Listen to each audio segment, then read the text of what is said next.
Okay, so for today's topic, we will discuss still part of the conceptual framework, but the chapter 2 and 3 of the revised conceptual framework, so which is qualitative characteristics and reporting entity and financial statements. So same reference, I'm using the conceptual framework and accounting standards 2018 first edition.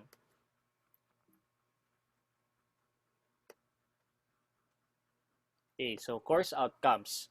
So at the end of this topic, you're expected to identify the qualitative characteristics of accounting information, identify the fundamental qualitative characteristics, identify the enhancing qualitative characteristics, understand the cost, constraint on useful information. You have described the objective and scope of financial statements, and describe a reporting entity.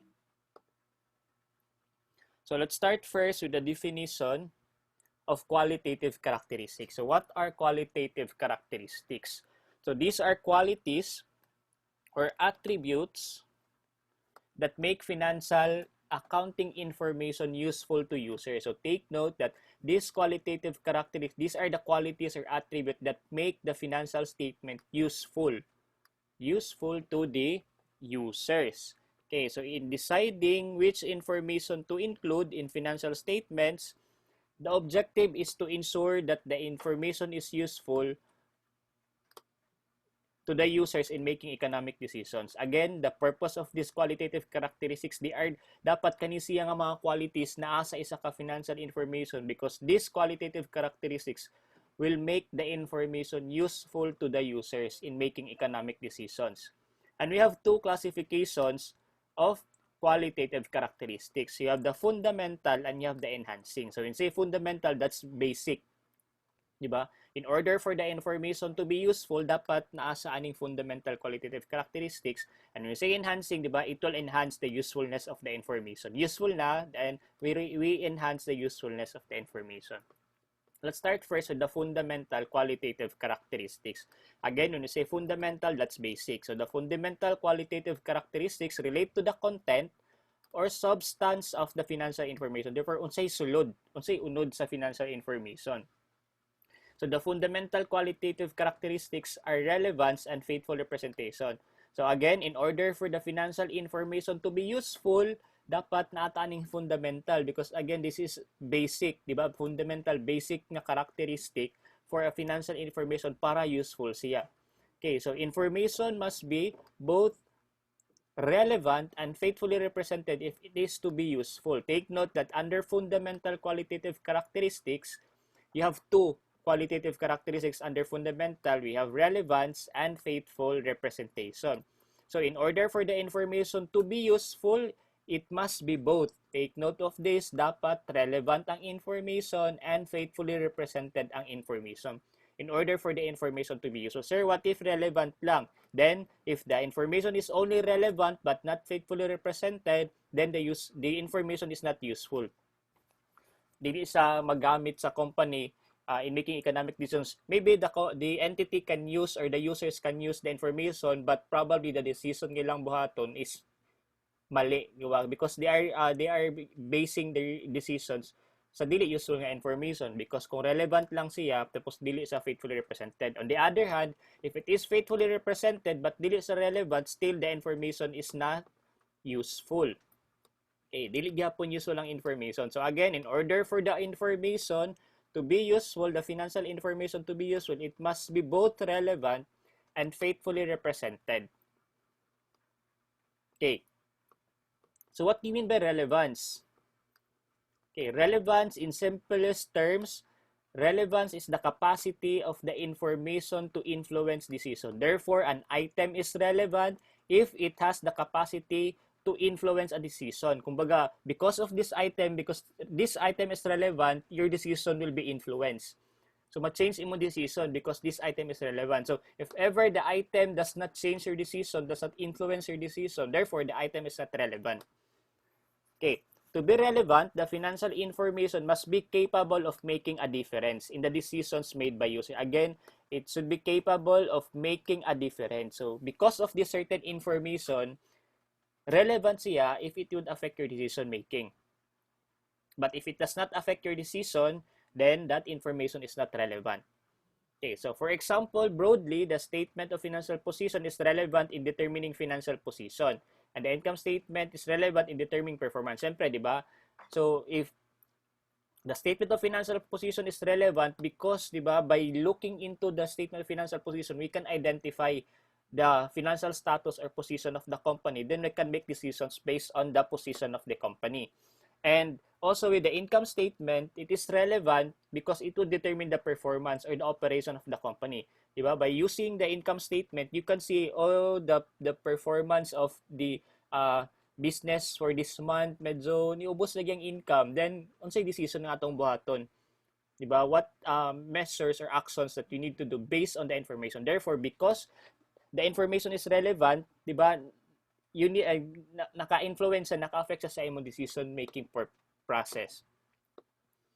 So, fundamental qualitative characteristics, you have relevance. So, in order for the information to be relevant, we have ingredients. Kano sa ma-relevant ang information? Again, if it will influence your decision-making.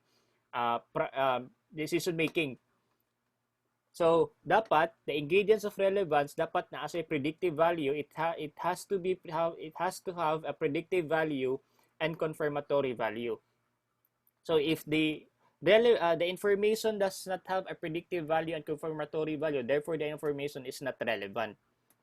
Okay, so again, the ingredients of relevant is predictive value and confirmatory value. What do you mean by predictive value? So, financial information has predictive value if it can be used as an input to processes employed by users to predict future income. In other words, financial information has predictive value when it can help users increase the likelihood or correctly or accurately predicting or forecasting outcome of events. So again, predictive, di ba? Because of this information, we can predict na inani ang result, ang outcome niya. We can forecast that this would be the result. Most likely, the result is inani siya. So therefore, because of the information has a predictive value, then relevant siya, di ba? So for example, information about financial position and past performance is frequently used in predicting dividend and wage payment and ability of an entity to meet maturing commitments. Okay. Your statement of financial position or past performance, this information na as a predictive value, by looking this information, you can predict that maybe next year, inani atong buhaton. Di ba? Makabayad tag dividends. Di ba? We can declare dividends, we can pay dividends, and based on our position right now, we can predict na ang dagan sa atong cash medyo nindot, so we can probably predict that next year, next period, makabayad gyapon ta sa atong utang. Okay, so therefore the information has the predictive value. So you can predict at a certain date because of that information. Then what is confirmatory value? Confirmatory value, financial information has confirmatory value if it provides feedback about previous evaluation. So again, if it provides feedback about previous evaluation. In other words, financial information has confirmatory value which enables users to confirm or correct earlier expectations. So you expected ngayon ani ang dagan, then when that certain date nga niabot na, di ba, you confirm or correct earlier expectations. Diba? Because the information has confirmatory value, pwede ka maka-make og other actions or siguro tama na inyong tibuhat. So for example, a net income measure has confirmatory value if it can help shareholders confirm or revise their expectation about an entity's ability to generate earnings.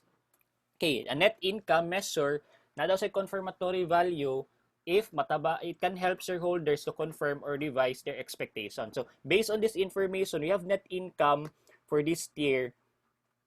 Maybe next year, inaniragyapon natong income.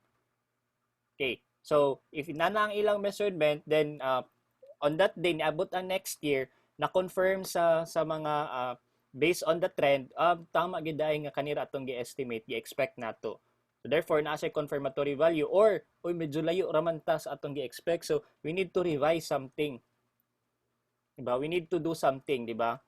So adjustment. So kinanta mag-adjust because medyo layo raman siya sa atong gi-expect. Okay, so diba naga po influence sa decision making purposes niya.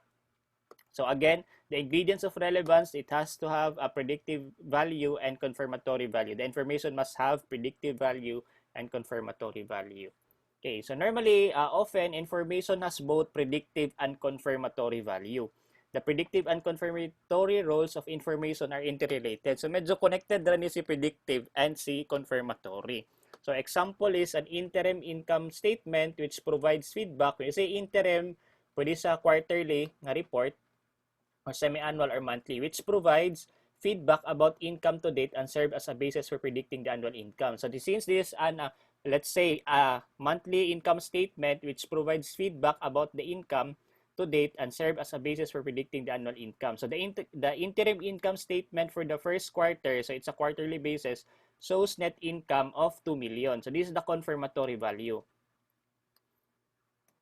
Okay, so, okay, natay 2 million, di ba? So, if this trend will continue, so you predict that kung magpadayon isa nga trend at the end of the year naakay mga 8 million because this quarter. So times 4, that's 8 million nga net income or net income. So therefore pag abot og next year, okay, pag abot og next year, okay, so pag abot og next year, if this trend continues for the entire year, it is logical to assume that the net income after 4 quarters or 1 year would be 8 million. And therefore, because of this, nag-predict ka nga if magpadayon ang trend, your prediction that the whole year income is 8 million, then that is the predictive value. Diba? So, that is the predictive value. Yung confirmatory nimo is 2 million. So, if i-predict mo siya magpadayon sa for the entire year, so siguro your prediction would be 8 million. So, that would be the predictive value. Okay, also, discussing the concept of relevance, you need to discuss the concept of materiality.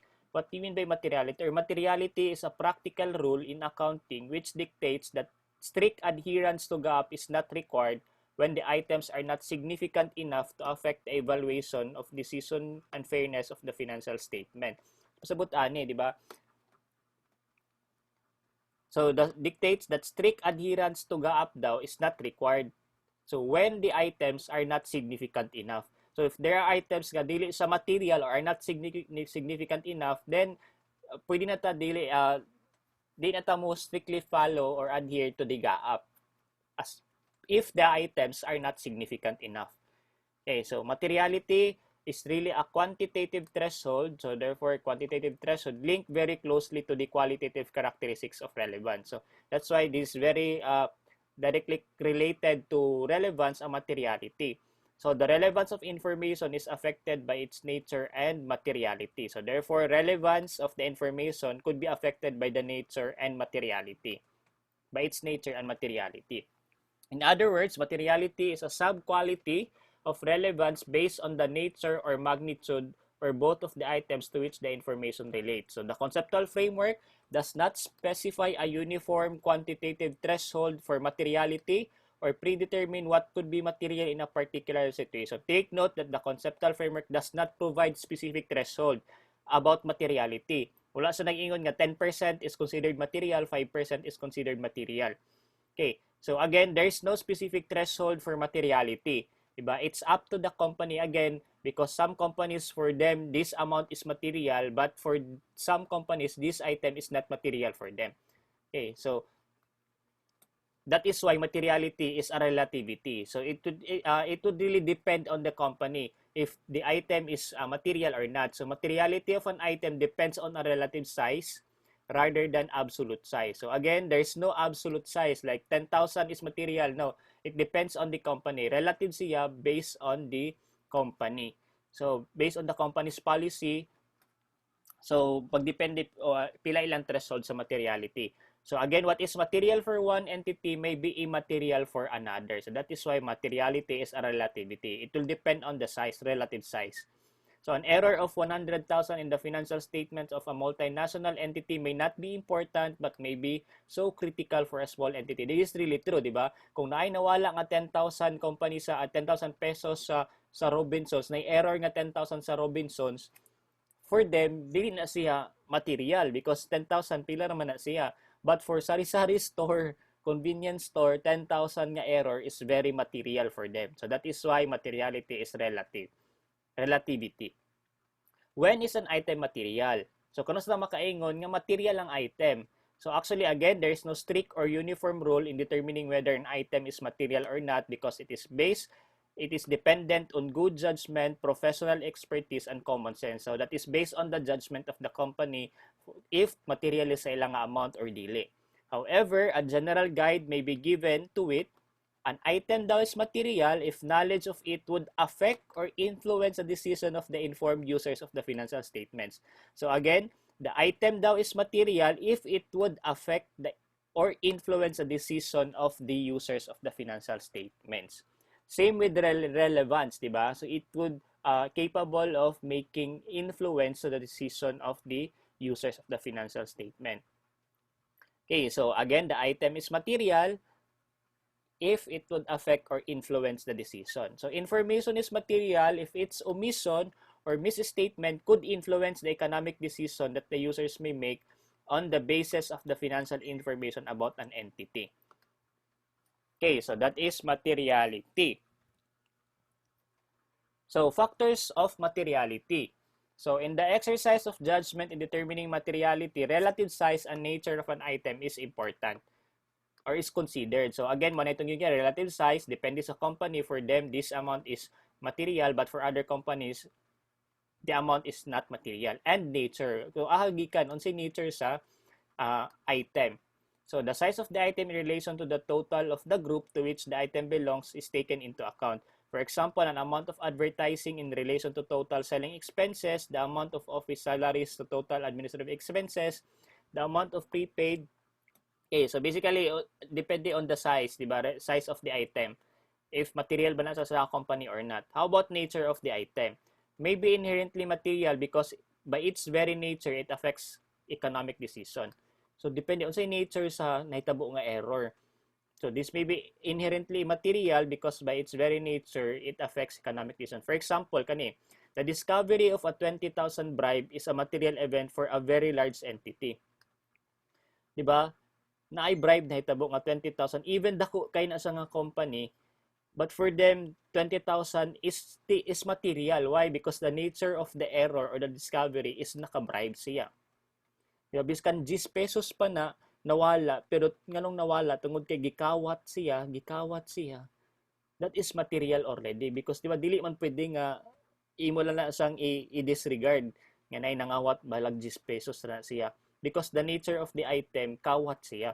But kung may lang ka na error nga 10 pesos lang, then pwede na siya dili material. But let's try to identify unsay nature sa error. Kung gikawat, gibribe siya, even gamay ra na nga amount for a multinational company, but the nature of the item is naka-bribe siya, that is material, di ba? Dili na pwede palampas sa company.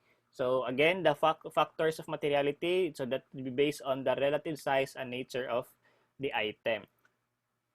Okay, so let's proceed with the second fundamental qualitative characteristics. We have faithful representation.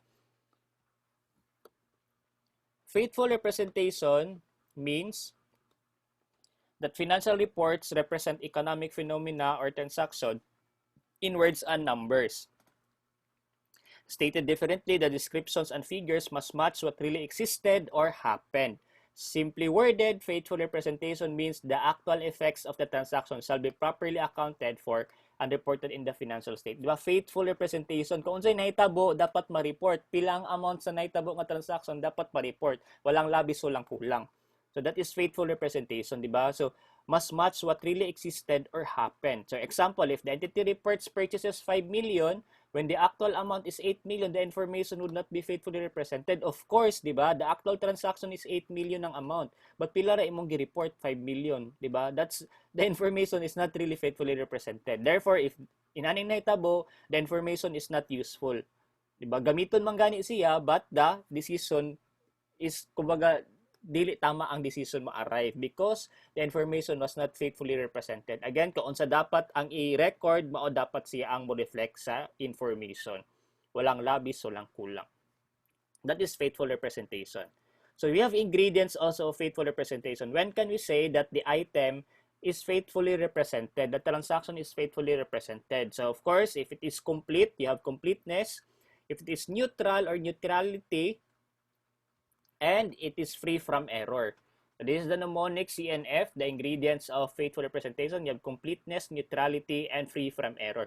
The information is faithfully represented if it is complete. So what do you mean by completeness? Completeness requires that relevant information should be presented in a way that facilitates understanding and avoid erroneous implication. Completeness is the result of adequate disclosure standard or the principle of full disclosure. Siyempre, dapat kompleto ang tanan information nga mo nga gi-account, gi-record in the financial report. Diba? So, dapat kompleto siya. So, this result of adequate disclosure standard or principle of full disclosure. So, kumbaga, gi-disclose gitanan. So, you have full disclosure and you have adequate disclosure standard. The standard of adequate disclosure means that all significant and relevant information leading to the preparation of the financial statement shall be clearly reported. Take note that only all significant because there are some information nga dili na necessary. Ayun na po sa i-appeal. And relevant information lang. Adequate disclosure, however, does not mean disclosure of just any data. So, muna kong giingon, dili necessary nga tanan information i-disclose. Okay, in other words, the standard of adequate disclosure is best described by disclosure of any financial facts significant enough to influence the judgment of informed user. These disclosures are provided in the notes to financial statement. So you can see the disclosure requirement in the notes to financial statement. You say notes to financial statements, muna siyang supporting. Kumbaga sa tanan, sa imong, like for example, sa statement of financial position, you have cash 1 million, gikan ang 1 million. So, kumbaga, breakdown of the 1 million can be found in the notes of financial statements. Na kay utang nga 1 million, kinsa nagikan ang utang, di ba? Pilay interest ana. So, dito na makita sa notes of financial statement. Dapat naka-disclose na tanan dito. So, that is completeness. Therefore, the information is faithfully represented pag naka-disclose sa tanan dito. All significant and relevant information. Next is neutrality. Patiin ba yung neutrality? Di ba neutral? Di ba? Without bias in the preparation or presentation of financial information. Of course, di ba, dapat dili bias siya. Tungod kay gusto nako kay ihatag ra ba nako ani nga tao, dapat sa bank nya nanginalan magkinahanglan mi mag-loan, dapat akong paninduton ni because siya ang mubasa dili dapat, di ba? So dapat without bias. Kung unsa gid na mao gid na imong i-report. In other words, to be neutral, the information contained in the financial statement must be free from bias. Dili kay ala si presidente ra ba ang magbasa ani, hala nindot ang tao nga magbasa sa atong report kay grabe ra ba kakuan. So kinahanglan to paninduton. Dili na. Do you think the information is faithfully represented? Absolutely no, di ba? Because you're not neutral. So regardless kinsay mo basa sa report, mao gid na ang report nimo, di ba? Okay, so the financial information should not favor, again, one party to detriment of another party. Again, because gusto ko kani siya gyud kay kuan ani magpabor-pabor ka, dapat dili sa inana.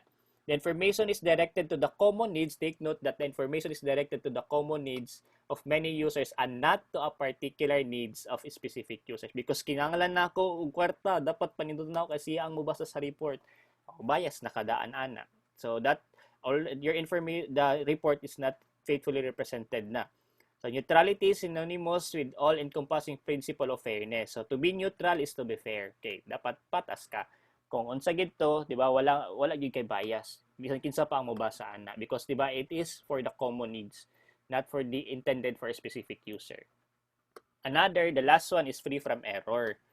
Okay, of course, di ba, dapat dili gyud daghan sayop. Okay, free from error means there are no errors or omissions in the description of the phenomenon or transaction. Tungod kay, ako ning tanggalon nga entry kay maka transaction, di na ko ni i-record kay pangit man ang effect niya. Di, automatic, your information is not faithfully represented because, di ba, imong gipang omit na kay mga items na gipang omit. Moreover, the process used to produce the reported information has been selected and applied with no errors in the process. In this context, free from error does not mean perfectly accurate in all respects.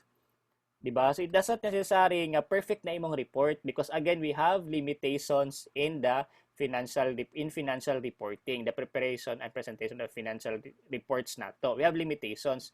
Nagid tay mga items na siguro na because we have estimates, diba? Naga-estimate ta based on our judgment.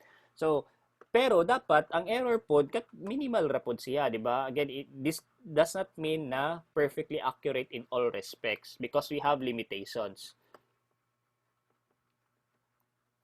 Okay, Also, substance over form. This concept is also introduced, di ba? The part of faithful representation.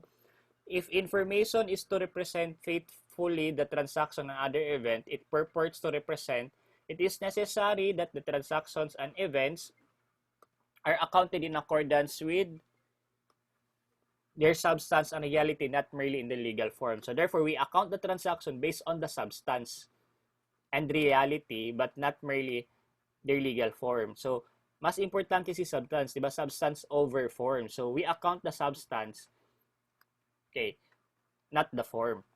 So, the economic substance of transactions and events are usually emphasized when economic substance differ from legal form. Because na yung mga transactions nga, although this is the form, but the intention of the parties, intention of the transaction is mao ni siya. So, di lahi sa sayang form. So, the intention is the substance, di ba? So, we record the substance, not the form.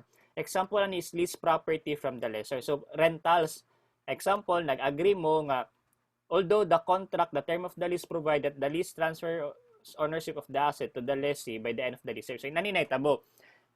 Rental, nagsabot mo, oy, lessor, si lessor na nagpaabang nga, lessee ang nag-abang. So, lessor, mag-abang ko sa imong property be, nani. Kay wala like subdivision, so balay mag-abang ko ani. Although the contract is contract of lease, in form the contract is a lease, so di ba ang inyong giagrihan is abang, di ba? But based on your agreement, abang palit da isa at the end of the lease term, at the end of 20 years nga nag-aabang ka sa balay, matransfer na ang title sa imo sa balay. But in substance, in reality, if the transfer of ownership is to be considered, the real intent of the parties is an installment purchase of an asset by the lessee from the lessor. Diba? So, in form, lease inyong gisabutan. But based sa inyong contract, at the end of the lease term, at the end of, for example, 10 years, nga nag-abang ka sa balay, matransfer ang title. So, therefore, the real intention there is there's a transfer of ownership. So, in substance, matransfer ang title. Dili lang day kay abang. Which is ang form ninyo, ang contract, is nakaabang siya. So, unsa na to pag-account sa transaction. So, we account the transaction in substance. We account the transaction as transfer of ownership or buta na to, sale transaction pero naka-installment lang siya. So, naka-installment siya, bali ang monthly rental nimo, that is the installment purchase nimo. Naga-installment di ka sa balay para mapalit nimo ang balay. So, again, we account the transaction based on substance as transfer of ownership, not in their form nga contract of lease. Okay, so that is the example of substance over form. Also, conservatism, in this concept, conservatism is also discussed. So this is also a very important principle or concept in accounting. So the conceptual framework did not include conservatism as aspect of faithful representation. Diba? Wala sa gi-appeal sa ingredients ni faithful representation. Why? Because to do so would be inconsistent with neutrality. You say neutrality, diba? That's free from error. It's free from bias. So, walay bias. Dapat neutral ka. Fair dapat ka. Because most often, a conservative is subjective and may contain elements of bias. So, medyo subjective magyud ang conservatism. So, din ang conservatism. Conservatism means that when alternative exists, alternative which has the least effect on equity should be chosen. Or in simple words, conservatism means in case of doubt, record any loss and do not record any gain. Okay, ang conservatism nag-ingon nga dapat kung doubtful ka, record na lang kag loss, ayaw pag-record or gain. Diba? Medyo subjective siya because diba you choose loss than gain. That's why wala sa gi-appeal sa faithful representation because medyo na ay bias, di ba? Na element of bias because in case of doubt, you record the loss and not record yun. Sir, okay, another example of conservatism, di ba? May yung tagka-conservative anak niya. Oy, di ba? So murag inani siya, ayaw pag-expect og sobra, di ba? Because kung ma-expect kag sobra, di ba, masakitan ka. May anak siya. So kung conservative atong approach, you expect less, di ba, than more because di ba kung mag-expect kag less, kung example mo pasar ba ka ako, di ba? Pasar ba ko accounting, conservative ka. So di man siguro ko mo pasar, siguro akong graduan ni mga dosra gid akong gi-expect. So pag abot na sa ting grado, ang imong gi-expect nga dos, tapos nahimo din siyang kuan kung dos gid imong grado, okay ra, di ba? Okay ra because conservative ko, na-expect ko nga dos. Pero kung mas dako imong grado, di mas malipay ka, di ba? Kaysa naman na na-expect ka grado nga 1.5 pero dos di ay, di ba? So that is the application of conservatism. Di ba? Kanang conservative lang imong approach. In accounting, dapat conservative ta. So in case of doubt, we record loss than gain. So for example, if there's a choice between two acceptable asset values, the lower figure is selected. So, if nakay choice between two acceptable asset values na higher or lower, you choose the lower value. Because again, conservative ta. That is the application of conservatism. So, accordingly, because of conservatism approach, inventories are measured at the lower of cost and net realizable value. Diba? Lower of cost and net realizable value. So it is to be emphasized also that conservatism is not a license to deliberately understate net income and net asset. Because kay conservative ka, more bitog, deliberately, gina-understate na lang nimong income o ang net asset. No, di dapat siya ana. For example, if an entity has a cash of 500,000 and reports only 100,000, this is not conservatism, but fraud or inaccurate reporting. Na naman kay actual cash nga 500. Conservative man ko 100 ra ko i-record. No, dili na mao, di ba? Dili na siya faithfully represented because 500 ang actual pero imong report 100 ra. Again, that is not a conservatism. It is a fraud or inaccurate reporting. Okay, we also have prudence, concept of prudence. So, with the revised conceptual framework, sa before man yun, if you read sa book, si conservatism, same with prudence, so murag kuan sila, not consistent with neutrality. But with the revised conceptual framework, neutrality is supported by the exercise of prudence. Okay, so this is part, di ba, part of the clarification of the concept of prudence with the revised conceptual framework. That neutrality is supported by the exercise of prudence. What do you mean by prudence? Prudence is the exercise of caution when making judgment under conditions of uncertainty. So kani medyo kuan ka, medyo mura gyud ka conservative ani under conditions ng mga uncertain. So prudence does not allow for overstatement or understatement of asset, liabilities, or income expenses. Okay, so that is the application of prudence. So dili kayo does not allow overstatement of assets, overstatement of income, or understatement of liabilities, and understatement of expenses. So here are some expressions of conservatism. Okay, you anticipate no profit and provide for probable and measurable loss. So again, di ba, don't expect for profit but you expect for provide for probable and measurable loss. So in the matter of income recognition, the accountant takes the position that no matter how sure the businessman might be in capturing the bird in the bush, the accountant, must see it in the hands. Diba? So, naka-conservative. Don't count your chicks until the eggs hatch. Diba? So, murag dili kayo ta mag-assume nga naana na siya. Diba? Ana siya. That is the application of conservatism.